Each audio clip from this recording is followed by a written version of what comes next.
হাওড়ার এক পাড়ার নাম বাজে শিবপুর, মানে বাজিয়ে শিবপুর। কেন এখানে উচ্চাঙ্গ সঙ্গীতের প্রবুদ্ধ চর্চা হয়। বাজে শিবপুরে এক সাহিত্যিক বসে গল্প লিখছেন, যেগুলি 20টা ভাষায় অনুবাদ হয়েছে এবং 50টি সিনেমা হয়েছে। ফরাসি দেশে বিশেষ চর্চা হয় আজও এনার লেখা নিয়ে। আচ্ছা, এখানে আমি একটা পার্সোনাল রেফারেন্স না নিয়ে পারলাম না। সেটা হচ্ছে হাওড়ার যে গলিতে আমি 8 বছর বয়সে থেকেছি, সেই পাশের গলিতে শরৎচন্দ্র এই পরের গল্পটি লিখেছেন।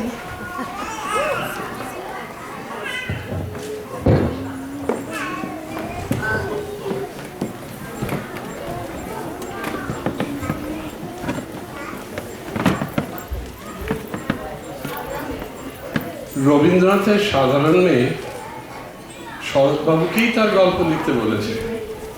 তবুও রবীন্দ্রনাথের সমসাময়িক হওয়া সহজ নয়। হিন্দুদের সামাজিক আচরণবিধি এইসব নিয়ে হাসি ঠাট্টা করাই সেদিনের রেওয়াজ, অথচ সেখানে হিন্দু সংস্কারকে কেন্দ্র করেই অতি রোমান্টিক গল্প পরিণীতা। এ একমাত্র শরৎবাবুই লিখতে পারেন। ললিতা 8 বছর বয়স থেকেই শেখরদের বাড়িতে আশ্রিতা। শেখরের সে অতি প্রিয়।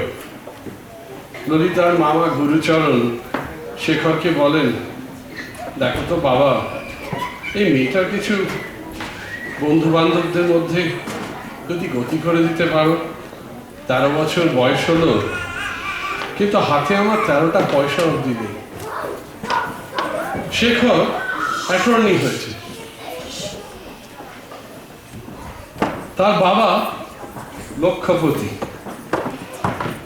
শৌখিন লোক শেখর না। তার বিবাহের কথাবার্তা চলিতেছে। আয়নার সামনে দাঁড়িয়ে সে মেয়ে দেখিতে যাওয়ার জন্য প্রস্তুত হইতেছিল। ললিতা ঘরে ঢুকিল, জিজ্ঞাসা করিল, বউ দেখতে যাবে না? এই যে বেশ করে সাজিয়ে দাও দেখি, বউ যদি পছন্দ করে। আমার টাকা নিতে হবে। টাকা তো দরকার হলেই নিয়ে চলেছি, কিন্তু এর শোধ হবে কি করে? শোধ হবে না, শোধ হচ্ছে। তাকিয়ে রইলে বুঝতে পারলে না? না, আর একটু বড় হয় তখন বুঝতে পারবে। মাসখানেক পরের কথা। শেখরের বিনা হুকুমে ললিতা কোথাও যাইতে পারে না, ইহা সে জানিত।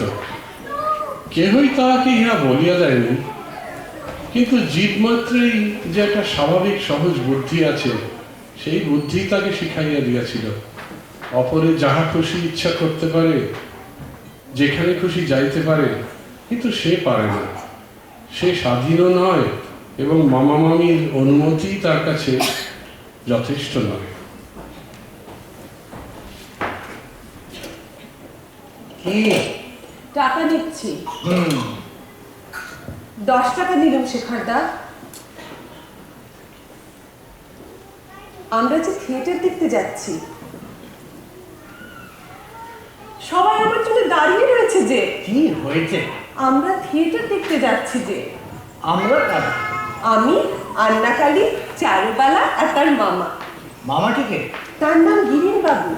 5-6 দিন হলো মেয়ের বাড়ি থেকে এসেছে, এখানে বিয়ে করবে। বেশ লোক সে।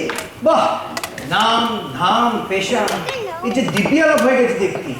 তাই তো 4-5 দিন ধরে টিকিটি পর্যন্ত দেখতে পাইনি। তাস খেলা হচ্ছিল বোধ করি। এ কদিন খুব তাস চলছিল না? চারু বললে যে।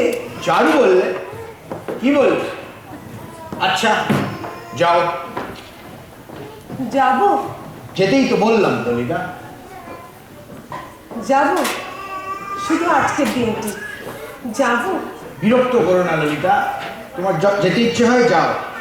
যথেষ্ট বয়স হয়েছে তোমার ভালো মন্দ বলবে। গিরি এতদিন বাঁকিপুরে পড়িত, সে পাশের বাড়িতে আসিয়াছে, তাহারা ব্রাহ্মণ। কিছুদিন পর এই গিরিনবাবুর সঙ্গে বিবাহের এক প্রস্তাব আসিয়াছিল ললিতার। শেখরের যে ললিতার বিষয়ে বিশেষ স্নেহের পাত্রী তা সবাই জানিত, শুধু সেই স্নেহ যে এখন কোথায় উঠিয়াছে তাহাই কেহ জানিত না, ললিতাও না।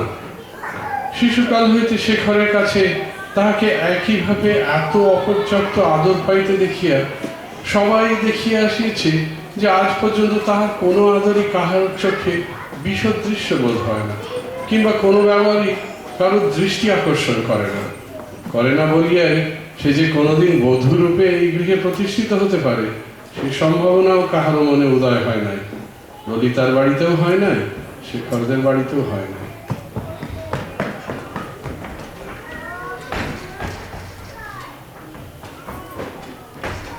কি হয়েছে শেখারদা?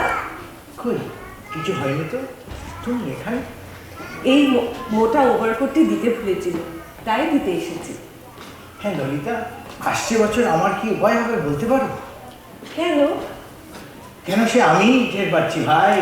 পরের ঘরে যাওয়ার আগে কোথায় কি আছে না আছে আমায় দেখিয়ে দিয়ে যাও, নইলে দরকারের সময় কিছুই খুঁজে পাবো না। যা।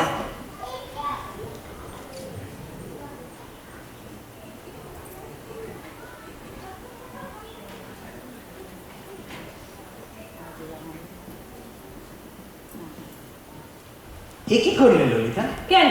কি জানো নাকি, কালীকে জিজ্ঞেস করে এসো। আজকে রাত্রিবেলা গলায় মালা পরিয়ে দিলে কি হয়? না, কখনো না, কখনো না। সে চলিয়ে গেল বটে, কিন্তু নিচে গেল না। পূর্ব দিকে খোলা ছাদের একান্তে গিয়ে রেলিং ধরিয়া চুপ করিয়া দাঁড়াইল। তখন সম্মুখে আকাশে চাঁদ উঠিয়াছে এবং শীতের পাণ্ডুর জ্যোৎস্নায় চারিদিক ভাসিয়া যাইতেছিল। উপরে স্বচ্ছ নির্মল নিরাকাশ। এইবার তাহার চোখ জ্বালা করিয়া লজ্জায় অভিমানে দুই চোখ জলে ভরিয়া গেল। সে এত ছোট নহে যে এসব কথার তাৎপর্য সম্পূর্ণ হৃদয়ঙ্গম করতে পারে না। তবে কেন তাকে এমন মর্মান্তিক উপহাস করা? সে যে কত তুচ্ছ, কত নীচ, একথা বুঝিবার তাহার যথেষ্ট বয়স হইয়াছে। সে ঠিক জানে সে অনাথ এবং নিরুপায় বলিয়াই তাহাকে সবাই আদর ও যত্ন করে। শেখরও করে, তাহার জননীয় কারণ। তাহার আপনার বলিতে কেউ নাই, সে কাহার উপর নির্ভর করে না বলিয়াই গিরীন্দ্র সম্পূর্ণ পর হইয়াও তাহাকে উদ্ধার করিয়া দিবার কথা তুলিতে পারিতেছেন। ললিতা চোখ মুদিয়া মনে মনে বলিল, এই কলিকাতার সমাজে তাহার অবস্থা তো শেখরদের কত নিচে। ওদিকে সমান ঘরে শেখরের বিবাহের কথাবার্তা চলিতেছে। দুদিন আগেই হোক পাছেই হোক সেই ঘরেই একদিন হইবে। তবে কেন তাহাকে আজ হঠাৎ এমন করিয়া শেখরদা অপমান করিয়া বসিল? এইসব কথা ললিতার সম্মুখে শূন্য দৃষ্টিতে চাহিয়া নিজের মনে মগ্ন হইয়া আলোচনা করিতেছিল। সহসা চমকিয়া মুখ ফিরাইয়া দেখিল শেখর নিঃশব্দে হাসিতেছে।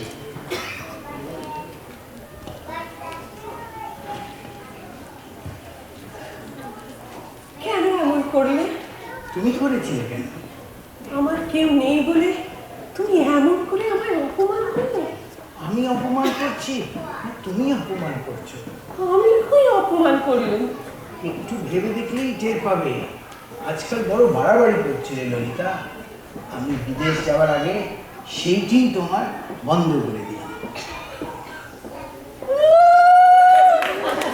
আর দাঁড়িয়ে দেখো না ললিতা, নিচে যাও।